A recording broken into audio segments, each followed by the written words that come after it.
تفسیر ابن کثیر میں آتا ہے اللہ تعالیٰ کا ارادہ ہوا کہ حضرت بی بی مریم کے بطن سے حضرت عیسیٰ کو پیدا کرے۔ جس جگہ آپ گئی تھی وہ جگہ یہاں سے دور اور بے آباد تھی۔ کہتے ہیں کہ وہاں آپ کا کھیت تھا جسے پانی پلانے کے لیے آپ وہاں گئی تھی۔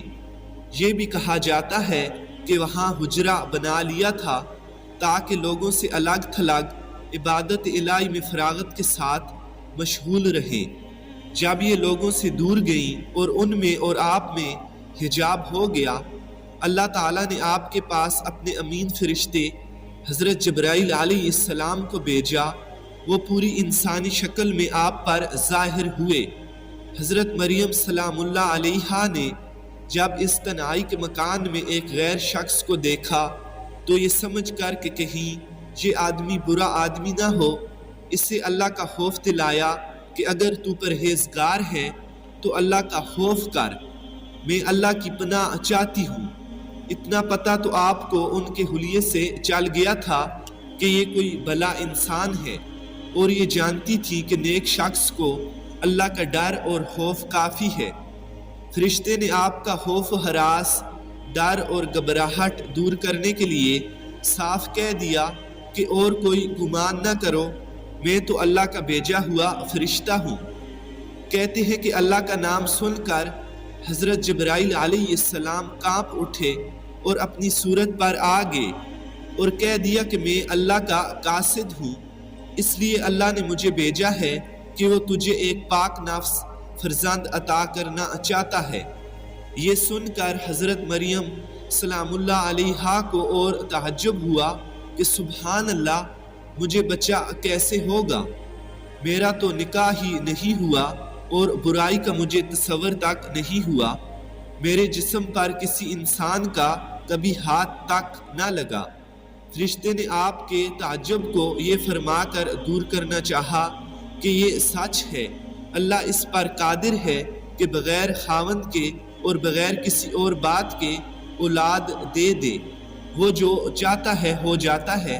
اللہ تعالیٰ اس بچے کو اور اس واقعے کو اپنے بندوں کی تذکیر کا سبب بنائے گا۔ یہ قدرت الہی کی ایک نشانی ہوگی تاکہ لوگ جان لیں کہ وہ خالق ہر طرح کی پیدائش پر قادر ہے۔ قرآن پاک میں ارشاد ہوتا ہے، وہ وقت بھی یاد کرنے کے لائق ہے جب فرشتوں نے مریم سے کہا کہ مریم، اللہ تم کو اپنی طرف سے ایک فیض کی بشارت دیتا ہے جس کا نام مسیح عیسیٰ بن مریم ہوگا، جو دنیا اور آخرت میں باآبرو اور اللہ کے ہاتھوں میں سے ہوگا، اور ماں کی گود میں اور بڑی عمر کا ہو کر دونوں حالتوں میں لوگوں سے یکساں گفتگو کرے گا اور نیکوکاروں میں سے ہوگا۔ مریم سلام اللہ علیہا نے کہا، پروردگار، میرے ہاں بچہ کیوں کر ہوگا کہ کسی انسان نے مجھے ہاتھ تک تو لگایا نہیں۔ فرمایا کہ اللہ اسی طرح جو چاہتا ہے پیدا کرتا ہے، جب وہ کوئی کام کرنا چاہتا ہے تو ارشاد فرما دیتا ہے کہ ہو جا تو وہ ہو جاتا ہے۔ اللہ تعالیٰ نے حضرت آدم علیہ السلام کو بغیر مرد و عورت کے پیدا کیا، حضرت حوا کو صرف مرد سے پیدا کیا، بغیر عورت کے پیدا کیا، باقی تمام انسانوں کو مرد و عورت سے پیدا کیا سوائے عیسیٰ بن مریم علیہ السلام کے کہ وہ بغیر مرد کے صرف عورت سے ہی پیدا ہوئے۔ پس تقسیم کی یہ چار ہی صورتیں ہو سکتی تھی جو سب پوری کر دی گئیں اور اپنی کمال قدرت اور اپنی عظیم سلطنت کی مثال قائم کر دی۔ نہ اللہ کے سوا کوئی معبود، نہ پروردگار، اور یہ بچہ اللہ کی رحمت بنے گا، رب کا پیغمبر بنے گا، اللہ کی عبادت کی دعوت اس کی مخلوق کو دے گا۔ جیسا کہ قرآن پاک میں اللہ تعالیٰ کا ارشاد ہے، یہ کام علم اللہ میں مقدر اور مقرر ہو چکا ہے، وہ اپنی قدرت سے یہ کام پورا کر کے ہی رہے گا۔ مروی ہے کہ حضرت مریم سلام اللہ علیہا نے فرمایا کہ خلوت اور تنہائی کے موقع پر حضرت عیسیٰ علیہ السلام مجھ سے باتیں کیا کرتے تھے اور مجمع میں اللہ کی تسبیح بیان کیا کرتے تھے۔ یہ حال اس وقت کا ہے جب کہ آپ علیہ السلام میرے پیٹ میں تھے۔ قرآن پاک میں ارشاد ہوتا ہے، اور کتاب قرآن میں حضرت مریم کا ذکر بھی کرو جب وہ اپنے لوگوں سے الگ ہو کر مشرق کی طرف چلی گئی تو انہوں نے ان کی طرف سے پردہ کر لیا۔ اس وقت ہم نے ان کی طرف اپنا فرشتہ بھیجا تو ان کے سامنے ٹھیک آدمی کی شکل بن گیا۔ حضرت مریم بولی، اگر تم پرہیزگار ہو تو میں تم سے اللہ کی پناہ چاہتی ہوں۔ انہوں نے کہا کہ میں تو اپنے پروردگار کا بھیجا ہوا فرشتہ ہوں اور اس لیے آیا ہوں کہ تمہیں پاکیزہ لڑکا بخشوں۔ مریم سلام اللہ علیہا نے کہا، میرے ہاں لڑکا کیوں کر پیدا ہوگا؟ مجھے کسی بشر نے چھوا تک نہیں اور میں بدکار بھی نہیں ہوں۔ فرشتے نے کہا، یوں ہی ہوگا، تمہارے پروردگار نے فرمایا ہے کہ یہ مجھے آسان ہے اور میں اسے اسی طریقے پر پیدا کروں گا تاکہ اس کو لوگوں کے لیے اپنی طرف سے نشانی اور ذریعہ رحمت اور مہربانی بناؤں، اور یہ کام مقرر ہو چکا ہے۔ انہیں باحکم الہی حمل ٹھہر گیا۔ اب تو سخت گھبرائیں اور یہ خیال کلیجہ میں سوچنے لگا کہ میں لوگوں کو کیا منہ دکھاؤں گی۔ امام محمد بن اسحاق فرماتے ہیں، جب حمل کے حالات ظاہر ہو گئے، قوم نے باتیں بنانا شروع کر دی کہ بھلا بغیر بیج کے کسی درخت کا ہونا، بغیر دانے کے کھیت کا ہونا، بغیر باپ کے بچے کا ہونا کیسے ممکن ہے؟ حضرت مریم سلام اللہ علیہا نے جواب دیا کہ یہ سب ممکن ہے۔ سب سے پہلے جو درخت اللہ تعالیٰ نے اگایا وہ بغیر بیج کے تھا۔ سب سے پہلے جو کھیتی اللہ تعالیٰ نے اگائی وہ بغیر دانے کی تھی۔ سب سے پہلے اللہ تعالیٰ نے حضرت آدم علیہ السلام کو پیدا کیا، وہ بغیر باپ کے تھے بلکہ بغیر ماں کے بھی تھے۔ جب قوم کے لوگوں نے ان پر تہمت لگائی تو آپ سلام اللہ علیہا سب کو چھوڑ چھاڑ کر دور دراز چلی گئی اور ان سب سے کنارہ کش ہو گئی، نہ کوئی انہیں دیکھے اور نہ آپ کسی کو دیکھیں۔ جب درہ ازا اٹھا تو آپ علیہ السلام ایک کھجور کے درخت کی جڑ میں آ بیٹھی۔ اللہ تعالیٰ قرآن پاک میں ارشاد فرماتا ہے، اور ہم نے مریم کے بیٹے عیسیٰ علیہ السلام کو اور ان کی ماں کو اپنی نشانی بنایا تھا، اور ان کو ایک اونچی جگہ پر جو رہنے کے لائق تھی اور جہاں نتھرا ہوا پانی جاری تھا پناہ دی۔ اے پیغمبر، پاکیزہ چیزیں کھاؤ اور نیک عمل کرو، جو عمل تم کرتے ہو میں ان سے واقف ہوں۔ کہتے ہیں کہ یہ خلوت خانہ بیت المقدس کے مشرقی جانب کا حجرہ تھا۔ یہ بھی قول ہے کہ شام اور مصر کے درمیان آپ پہنچ چکی تھی۔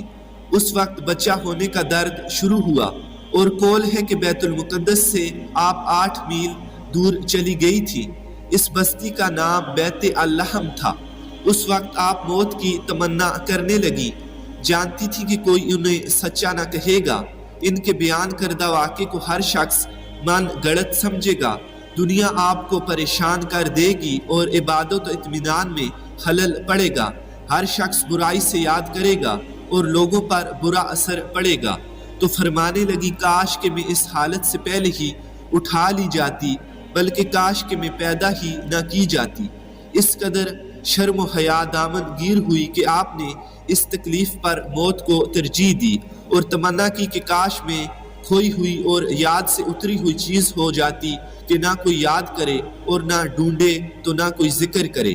قرآن پاک میں ارشاد ہوتا ہے، تو وہ اس بچے کے ساتھ حاملہ ہو گئی اور اسے لے کر ایک دور جگہ چلی گئی۔ پھر درہ ازا ان کو کھجور کے تنے کی طرف لے آیا۔ کہنے لگی کہ کاش میں اس سے پہلے مر جاتی اور بھولی بصری ہو گئی ہوتی۔ اس وادی کے نیچے کنارے سے اس گھبراہٹ اور پریشانی کے عالم میں حضرت جبرائیل علیہ السلام نے انہیں تشفی دی۔ یہ قول بھی کیا گیا ہے کہ یہ بات عیسیٰ علیہ السلام نے ہی کہی تھی۔ آواز آئی کہ غمگین نہ ہو، تیرے قدموں تلے تیرے رب نے صاف شفاف شیریں پانی کا چشمہ جاری کر دیا ہے، یہ پانی تم پی لو۔ اس پانی کے ذکر کے بعد ہی کھانے کا ذکر ہے کہ کھجور کے اس درخت کو ہلاؤ، اس میں سے تر و تازہ کھجوریں جڑیں گی، وہ کھاؤ۔ کہتے ہیں کہ یہ درخت سوکھا پڑا ہوا تھا۔ بظاہر ایسا معلوم ہوتا تھا کہ اس وقت وہ درخت کھجوروں سے خالی تھا، لیکن آپ کے ہلاتے ہی اس میں سے قدرت الہی سے کھجوریں جڑنے لگی۔ کھانا پینا سب کچھ موجود ہو گیا اور اجازت بھی دی گئی۔ فرمایا، کھاؤ پیو اور دل کو مسرور رکھو۔ پھر ارشاد ہوا کہ کسی سے بات نہ کرنا، اشارے سے سمجھا دینا کہ میں آج روزے سے ہوں۔ حضرت عبد الرحمن بن زید رضی اللہ تعالی عنہ کہتے ہیں جب حضرت عیسیٰ علیہ السلام نے اپنی والدہ سے کہا کہ آپ گھبرائیں نہیں، آپ رضی اللہ تعالی عنہ نے کہا میں کیسے نہ گھبراؤں، خاوند والی نہیں ہوں، مجھے دنیا نہ کہے گی کہ یہ بچہ کیسے ہوا، میں لوگوں کے سامنے کیا جواب دے سکوں گی، کون سا عذر پیش کر سکوں گی، ہائے کاش میں اس سے پہلے مر گئی ہوتی۔ اس وقت حضرت عیسیٰ علیہ السلام نے کہا اماں جان آپ کو کسی سے بولنے کی ضرورت نہیں، میں ان سب سے نمٹ لوں گا، آپ تو انہیں صرف یہ سمجھا دینا کہ آج سے آپ نے چپ رہنے کی نظر مان لی ہے۔ قرآن پاک میں اللہ تعالیٰ ارشاد فرماتا ہے اس وقت ان کے نیچے کی جانب سے فرشتے نے ان کو آواز دی کہ غمناک نہ ہو، تمہارے پروردگار نے تمہارے نیچے ایک چشمہ جاری کر دیا ہے اور کھجور کے تنے کو اپنی طرف پکڑ کر ہلاؤ، تم پر تازہ تازہ کھجوریں جڑ پڑیں گی، تو کھاؤ اور پیو اور آنکھیں ٹھنڈی کرو۔ اگر تم کسی آدمی کو دیکھو تو کہنا کہ میں نے اللہ کے لیے روزے کی منت مانی ہے، تو میں آج سے کسی آدمی سے ہرگز کلام نہیں کروں گی۔ حضرت مریم سلام اللہ علیہا نے اللہ کے اس حکم کو بھی تسلیم کر لیا۔ روایت ہے کہ لوگ حضرت مریم سلام اللہ علیہا کی جستجو میں نکلے تھے، لیکن اللہ کی شان کہیں انہیں کھوج ہی نہ ملا۔ راستے میں ایک چرواہا ملا، اس سے پوچھا کہ ایسی ایسی عورت کو تو نے کہیں اس جنگل میں دیکھا ہے؟ اس نے کہا نہیں، لیکن میں نے رات کو ایک عجیب بات یہ دیکھی کہ میری یہ تمام گائیں اس وادی کی طرف سجدے میں گر گئیں، میں نے اس سے پہلے ایسا کوئی واقعہ نہیں دیکھا، اور میں نے اپنی آنکھوں سے دیکھا ہے کہ اس طرف سے ایک نور نظر آ رہا تھا۔ وہ اس نشاندہی پر جا رہے تھے جب سامنے سے عیسیٰ علیہ السلام کی والدہ بچے کو لیے ہوئے آتی دکھائی دی۔ حضرت مریم سلام اللہ علیہا اپنے بچے کو گود میں لیے ہوئے لوگوں کے پاس آئیں، دیکھتے ہی ہر انگوشت بد نداں رہ گیا اور ان سب نے آپ کو گھیر لیا اور باتیں بنانے لگے، اور ہر منہ سے نکل گیا کہ مریم تو نے تو بہت ہی برا کام کیا۔ ان کا یہ کہنا کہ اے ہارون کی بہن، اس سے مراد یہ ہے کہ آپ ہارون علیہ السلام کی نسل سے تھی، یا آپ کے گھرانے میں ہارون نامی ایک صالح شخص تھا اور اسی کی سی عبادت و ریاضت مریم سلام اللہ علیہا کی تھی۔ الغرض وہ لوگ ملامت کرنے لگے کہ تم نے یہ کون سی برائی سرزاد کر دی، تم تو نیک کوک کی بچی ہو، ماں باپ دونوں صالح، سارا گھرانہ پاک، پھر تم نے یہ حرکت کیوں کی؟ قوم کی یہ کڑوی کسیلی باتیں سن کر حسب فرمان آپ سلام اللہ علیہا نے اپنے بچے کی طرف اشارہ کر دیا کہ اس سے پوچھ لو۔ ان سب لوگوں کو تاؤ پر تاؤ آیا کہ دیکھو کیسے ڈٹھائی کا جواب دیتی ہے، گویا ہمیں پاگل بنا رہی ہے، بھلا گود کے بچے سے ہم کیا پوچھیں گے اور وہ ہمیں کیا بتائے گا۔ قرآن پاک میں اللہ تعالیٰ ارشاد فرماتا ہے پھر وہ اس بچے کو اٹھا کر اپنی قوم کے لوگوں کے سامنے لے آئیں، وہ کہنے لگے کہ مریم تو نے تو بہت ہی برا کام کیا، اے ہارون کی بہن، نہ تو تیرا باپ ہی بد اتوار آدمی تھا اور نہ تیری ماں بدکار تھی۔ تو مریم سلام اللہ علیہا نے اس لڑکے کی طرف اشارہ کیا، وہ بولے ہم اس سے جو کہ گود میں ہے کیوں کر بات کریں گے؟ اتنے میں حضرت عیسیٰ علیہ السلام بول اٹھے، اے لوگو، میں اللہ کا ایک غلام ہوں۔ سب سے پہلا کلمہ حضرت عیسیٰ علیہ السلام کا یہی تھا، اللہ کی تسبیح اور تعظیم بیان کی اور اپنی غلامی اور بندگی کا اعلان کیا۔ اللہ کی ذات کو اولاد سے پاک بتایا، بلکہ ثابت کر دیا کیونکہ اولاد غلام نہیں ہوتی۔ پھر اپنی نبوت کا اظہار کیا کہ مجھے اس نے کتاب عنایت کی اور مجھے اپنا نبی بنایا ہے۔ اس میں اپنی والدہ کی برات بیان کی، بلکہ دلیل بھی دے دی، میں تو اللہ کا پیغمبر ہوں، اللہ نے مجھے اپنی کتاب عنایت فرمائی ہے۔ کہتے ہیں کہ اس قول کے وقت آپ کی انگلی اٹھی ہوئی تھی اور ہاتھ مونڈے تک اونچا تھا۔ اکرمہ رحمۃ اللہ علیہ فرماتے ہیں مجھے کتاب دی، اس کا مطلب یہ ہے کہ دینے کا ارادہ ہو چکا ہے، یہ پورا ہو کر رہے گا۔ میں لوگوں کو بلائی سکھانے والا، انہیں نفع پہنچانے والا ہوں۔ پھر فرماتے ہیں میری پیدائش کے دن موت کے بعد دوبارہ جی اٹھنے کے دن بھی مجھ پر سلامتی ہے۔ حضرت عیسیٰ علیہ السلام کا فرمان ہے، تورات میں میری خوشخبری دی گئی تھی اور اب میں تمہیں اپنے بعد آنے والے ایک رسول کی پیشن گوئی سناتا ہوں جو نبی امی عربی و مکی احمد مجتبیٰ محمد مصطفیٰ صلی اللہ علیہ وآلہ وسلم ہے۔ نبی کریم صلی اللہ علیہ وسلم نے فرمایا، میں اپنے باپ ابراہیم علیہ السلام کی دعا ہوں اور عیسیٰ علیہ السلام کی خوشخبری ہوں۔ مسند احمد میں ہے، میں اللہ تعالیٰ کے نزدیک خاتم الانبیاء تھا۔ حضرت آدم علیہ السلام اس وقت اپنی مٹی میں گندے ہوئے تھے۔ میں تمہیں اس کی ابتدا سناؤں؟ میں اپنے والد ابراہیم علیہ السلام کی دعا، عیسیٰ علیہ السلام کی بشارت اور اپنی ماں کا خواب ہوں۔ انبیاء کی والدہ کو اسی طرح خواب دکھائی دیے جاتے ہیں۔ قرآن پاک میں اللہ تعالیٰ ارشاد فرماتا ہے، اور وہ وقت بھی یاد کرو جب مریم علیہ السلام کے بیٹے عیسیٰ سلام اللہ علیہ نے کہا، اے بنی اسرائیل، میں تمہارے پاس اللہ کا بھیجا ہوا آیا ہوں، اور جو کتاب مجھ سے پہلے آ چکی ہے یعنی تورات، اس کی تصدیق کرتا ہوں، اور ایک پیغمبر جو میرے بعد آئیں گے جن کا نام احمد صلی اللہ علیہ وسلم ہے، ان کی بشارت سناتا ہوں۔